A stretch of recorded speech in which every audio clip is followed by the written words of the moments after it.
Hey everyone, this is Mark from Mark Reads Good, and today we are talking about death as a motivating tool. A few years ago, I read this book, Tools by Phil Stutz.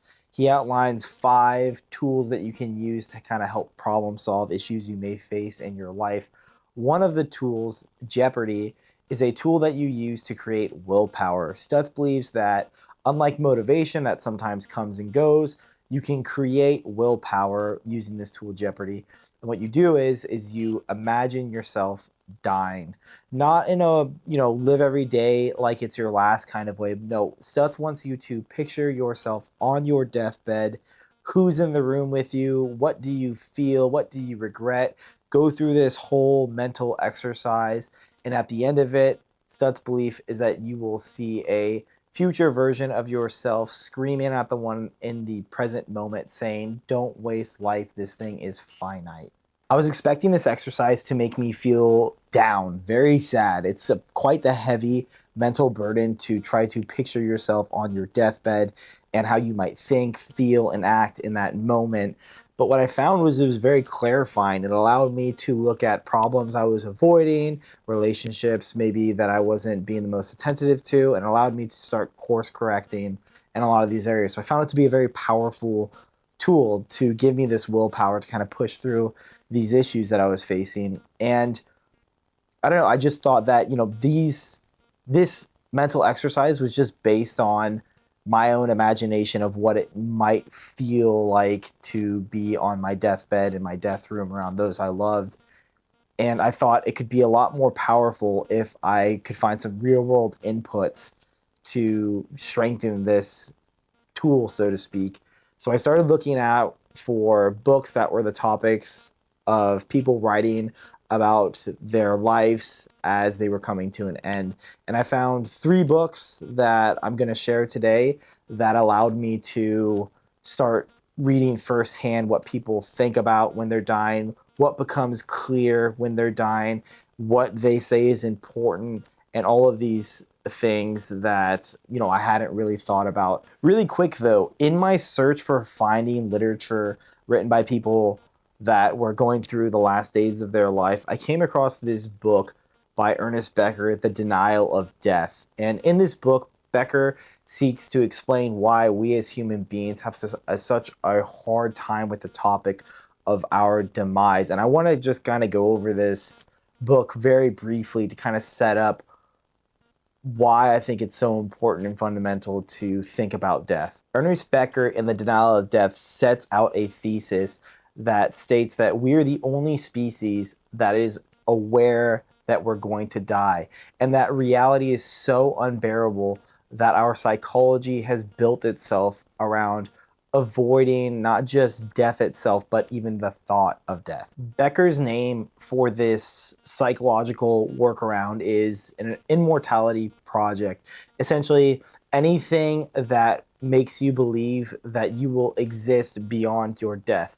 That could be in the way of kids, reputation, work, status, anything that allows you to continue on after your death. Becker's belief is that religion is the most complete form of this immortality project, taking death and turning it into something now through religion that promises a soul, an afterlife, a continuing on, and allowing the person, instead of thinking about I will die, to rather I will continue on. Psychologists built an entire field around Becker's theory, and this field is called terror management theory, and it's essentially this: remind people that they are mortal and they will grip to their worldviews more tightly, they will judge outsiders more harshly, and defend their own identities more fiercely. Becker's idea is that the fear of death doesn't just sit quietly at the back of your mind. It actually drives a lot of our behaviors, and a lot of behaviors that it drives, you would never think to say that these have anything to do with death at all. So here's the problem that Ernest Becker lays out. It's essentially this: the Immortality Project runs in the background of your life. It quietly substitutes chase status, chase title, stay comfortable, believe dogma or religion. It substitutes all of those things for reconciling that you will die.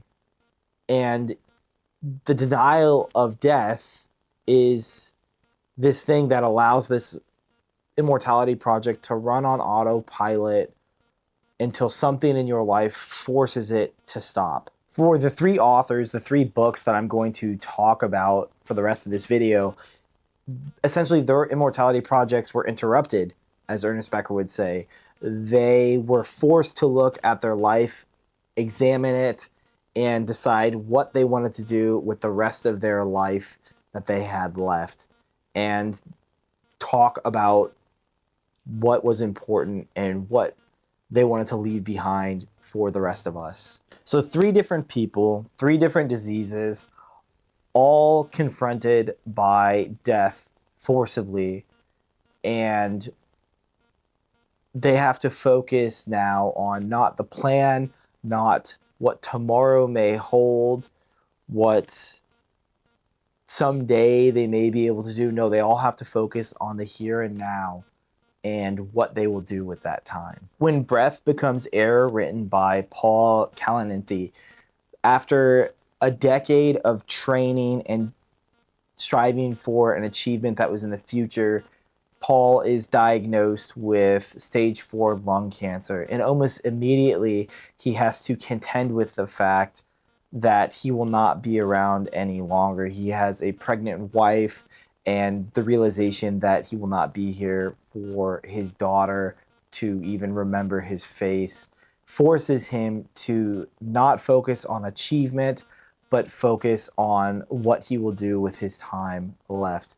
His project stops, but the question that was always there remains the same. Randy Pausch, the last lecture, Randy was diagnosed with pancreatic cancer and decided that he would give one last lecture. He was a Carnegie Mellon professor and spent most of his time, giving lectures to people. And he was a pretty lighthearted guy. People spoke very highly of him and his ability to kind of communicate information in mass. And one of the things he wanted to do was give this last lecture in which he talked about what was important in life. He asked people the question, if you had a short amount of time, what would you spend that time doing? And his recommendation was, love the people you are with, chase your childhood dreams, and this will allow you to live a life well spent. Tuesdays with Morrie by Mitch Albom.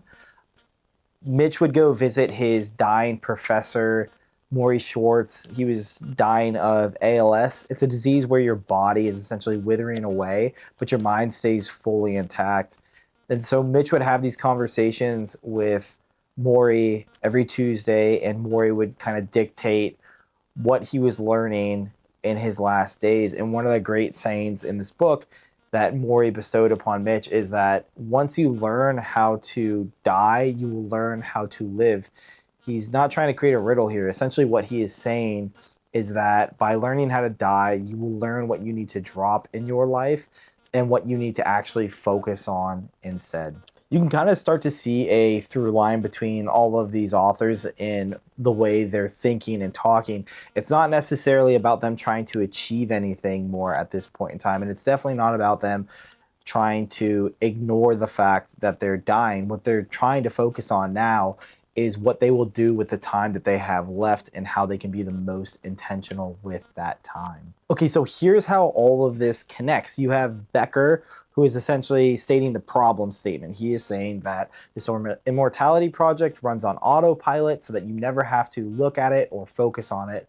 And you have these 3 dying authors giving you a solution on what really matters after you focus on the fact that you are going to die. And then you have Phil Stutz, who is saying, here's a solution that allows you to face this Immortality project intentionally without needing a diagnosis of death to actually do so. The tool Jeopardy is not asking you to feel sad that you're going to die.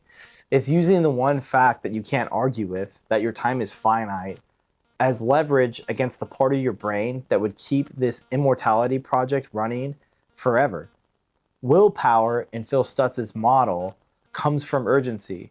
And there's nothing that builds urgency faster than looking at your own deadline. These three authors, they didn't have to manufacture their urgency. Death did that for them.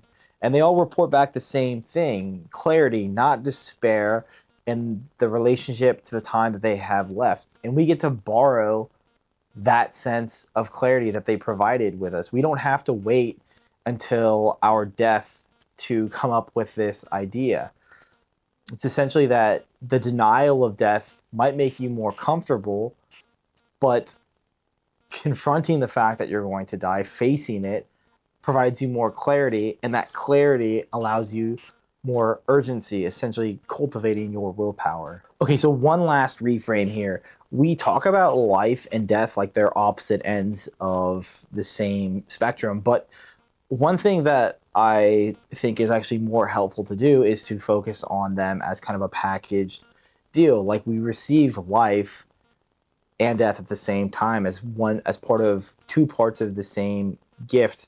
And it's actually death that allows life to have as much meaning and weight as it does. You know, if life went on forever, we could always just look down the line and say, like, we'll do it someday, and not have any urgency with the way that we live. But it's death that kind of makes life feel even more spectacular, because this time that we have here is so limited. And I think that in itself is a gift, and trying to reframe and focus on that fact and viewing it not as like a punishment or a sad thing, but looking at it as, you know, the second part of a beautiful gift. And I don't know, that's just kind of something that I've been playing around with. Back to the thought of like, that's morbid, that's depressing. I think I finally get it after reading all these books, and it's that this topic is working exactly the way that Ernest Becker said it would. It's that the mind shuts down this idea and topic of death, or thinking about death, and flags it as something dangerous before the individual even has the chance to engage and reconcile with it. You know, in summary, avoiding the thought of death, it doesn't buy you more time at all. And it didn't buy any of these authors more time to avoid thinking about their death. What they did is they deconstructed their own immortality projects by force, and that's available to all of us right now. We could do it today. Now, look, if you ever want to do this deathbed ritual that the tool Jeopardy from Phil Stutz kind of prescribes, I think it's a pretty easy thing to do. It takes about 10 minutes. You just lie in your bed, close your eyes, and you start trying to construct this image of what your deathbed, your room would look like and how you would feel. And just pay attention, see what happens, what comes up for you, what do you think about? Do you have this prescription of the Immortality project that Ernest Becker talks about? Does that start to pop up and you start to shy away from the exercise at all? If you do, I would say that's probably a good indication that maybe you want to deconstruct that a little bit. And yeah, see what comes up. Look, this video is a lot different than other videos I've done. It was something that I've thought a lot about ever since I read all of these books, and I just wanted a chance to kind of lay my thoughts out in order to share them with people and see if other people, you know, agree, or if these ideas resonate with people. I don't know. I will add, I don't know if I fully buy into Ernest Becker's The Denial of Death. I think it's a really interesting book, just like I think all these books are very interesting. I don't know that this book is like the most up to date. It was written in the 1970s, and so there might be some more, you know, psychological analysis that has happened since then that would prove a lot of Ernest Becker's theories to be outdated. I've read that online. I'm not a psychologist, so I can't say. But what I will say is at least reading the book allowed me to have a very fun thought experiment and allowed me to participate in reading these books from a different lens and absorb more meaning as a result of that. So I hope that you found this video interesting. If you thought it was terrible, I apologize. Be sure to tell me in the comments below what you think about this topic. And if you read any of these books, I'd love to hear what your thoughts on these books are. They're widely considered some of the most popular, highest selling books of all time. So yeah, I'm sure a lot of you have already read them. Until next time, this has been Mark from Mark Reads Good. I love you and I will miss you.